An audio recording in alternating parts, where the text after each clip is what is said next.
We have a wonderful opportunity here in Congressional District 1. That seat is open due to the passing of you-know-who, and we have an excellent candidate running. And at this time, it's my pleasure to introduce Jeff Ettinger. Well, thanks so much for having us all here today. Winona always brings a crowd. It's just fantastic. So my first event in Winona was the candidate forum you had during the DFL primary. A couple hundred people at the college. It was the best attended forum in the district. It was the best run forum in the district, and really was a pleasurable experience for all of us who were involved. And Jim, you and Karen and the rest did a wonderful job with that. I want to also thank Gene Pulowski. Gene was literally the first person who endorsed me in this race and really got us off to a tremendous start, so I'm appreciative of his support as well. We were also at your parade on Sunday. We understood the rules were okay. Political people can't actually be in the parade, but you can kind of walk the sidewalk before the parade. And that was really great advice, because honestly, for about an hour, we were able to go down and back and really get to know a lot of folks and talk to a lot of folks. A lot of Wisconsin people at the parade found out, because they would say, oh, that's nice, but I can't vote for you. But that's because you have such a great parade. You were able to bring them in. And now this event. What a tremendous turnout here tonight.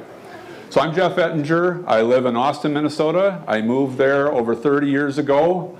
My wife Leanne grew up in Austin. I grew up in Pasadena, California. She went out to the Southern California area after she got her degree in teaching, and her parents assumed that, okay, she's going to meet some guy in Southern California, and that's the last we're going to see of her for a while. But they underestimated her. She dragged the LA boy back, and I ended up taking a job at Hormel Foods in the law department. And we've been in Austin ever since. We have 4 children. We've been in Winona over and over for big 9 activities, sports, music, you name it, and really enjoy the area a lot, and we still live in Austin.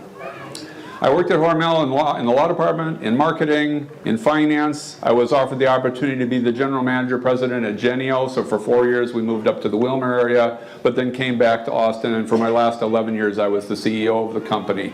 We had a great team. We were able to be very successful as a team, and we took pride in sharing in that success. We have profit sharing with all of our employees, and we also created a unique program whereby we granted a stock option to all employees in 2007 that they benefited from the increase in the company's success. I think I learned a thing or two about the economy from that job. I think given the pressures we're under right now with inflation and everything else, I think it would help to have people in Congress who have that kind of a background, and that's something I would certainly look to bring. I retired from Hormel Foods in 2016. I'm now the chair of the Hormel Foundation, so it's a charitable foundation based in Moore County, and we get involved in all sorts of things. Expanding child care capacity, working with others to improve our waterways. We helped our local schools by building new science labs and a new music facility.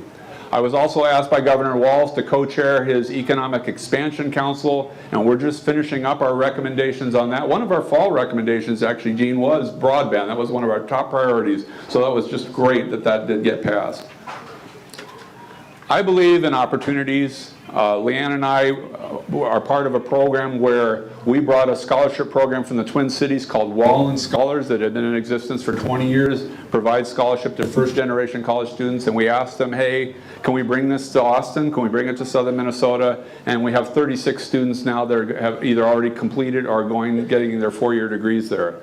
But as Gene pointed out, it's not only about 4-year degrees. So at the Hormel Foundation, we have an innovative program whereby all Austin grads can go to Riverland Community College and pursue tech ed, can pursue ag, can pursue the first 2 years of their 4-year program. And I totally agree with Gene that it doesn't even have to be limited to the community college. We really need to be looking at that at the high school level as well. So the programs that were passed this year are exciting, I think, for our district, so we can continue to thrive with our lives here in Southern Minnesota.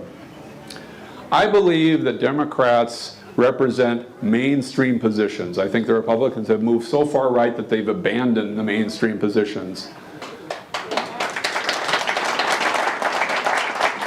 Mainstream positions such as voting rights. I mean, in the 1800s in this company, only white male landowners were allowed to vote. It's taken us a long time to get other people franchised who deserve to be franchised, and the last thing we need to be doing is going backwards on that right now.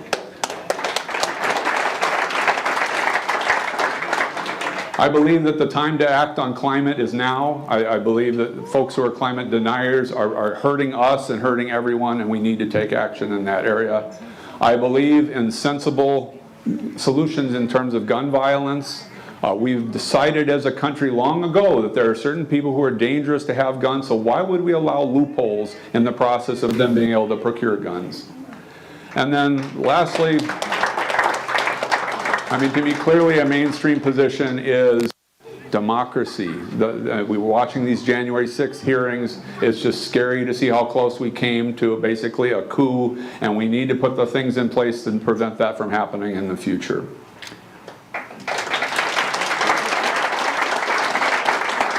So I'm a first-time candidate, and it's been a very interesting process, and so not only do I get to be a first-time candidate, but I'm doing it in a special election combined with redistricting. So, you know, round one went well. So on May 24th, we had our special election primary, and I was really gratified to receive 64% of the vote from Democrats here in southern Minnesota. We won every county, so that was terrific. And we plan to go back to every county because we're going to compete everywhere in this race going forward.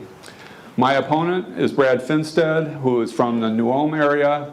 He is a sure vote for anything red. I mean, he, you know, just look at his voting record in the state legislature. Look at his platforms based on his website. I mean, you could just as easily send a robot and just say vote red, and that's what you'll get with Brad. He also, I think most folks are looking for some element of change in Washington. Congress has had a 20% approval rating for years, so not just under the current administration, but leadership from either party. And I don't think you're going to get change from somebody who's basically been a lobbyist or a politician for their entire career, whereas I come from outside with a business and a community background, and I think I can bring that. I'm excited to be able to share with you that contrary to some of the national trends you're hearing about, we did polling for our race, and our race looks very competitive. Our race showed myself at 47% and Brad at 48%, and that's before any advertising or any other efforts that we're going to be doing between now and August 9th. So I mentioned at the start how important Winona has been to me thus far, and it's going to be very important in this election. And it's going to be kind of a confusing election. I've already spoken with a few of you about this. So, you know, Gene mentioned, you know, vote early but vote once. Actually, in Winona, you can vote twice for me because I'm going to be on the special election final. That should be its own little slip of paper against Brad Finstead and the two marijuana candidates. And then I will also be on the primary ballot that's for the November election. And so, you know, you have a chance. I would enjoy your support both times. So we're always looking for financial support. We're always looking for volunteers. Either one of those, you can go on our website and provide that. But most of all, we're looking for your vote and to talk to your neighbors and to put up signs and encourage people to vote. I'm going to close with one quick story because, I mean, a lot of folks, I think, are discouraged about how polarized our society is right now. You know, what a hostile environment it seems to be. So, I moved to Austin in 1990. Austin in 1990 was just right after the very aftermath of the strike, and it was a very polarized community with a lot of frustration, a lot of hostility, a lot of anger in it.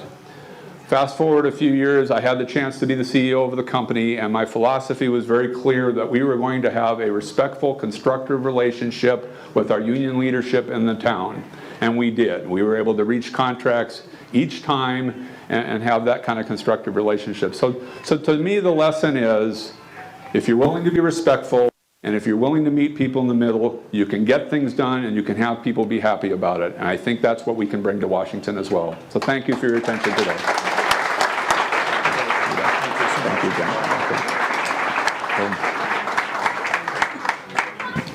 All right, we've got a great candidate. So what can we each do? We can go talk to our neighbors and our friends, our family, so that this word gets out. Tell them what you've heard tonight, and that we've got excellent people running on the Democratic side of the ticket. They deserve our vote, and we're going to get out there. This is our next congressman. Thank you very much.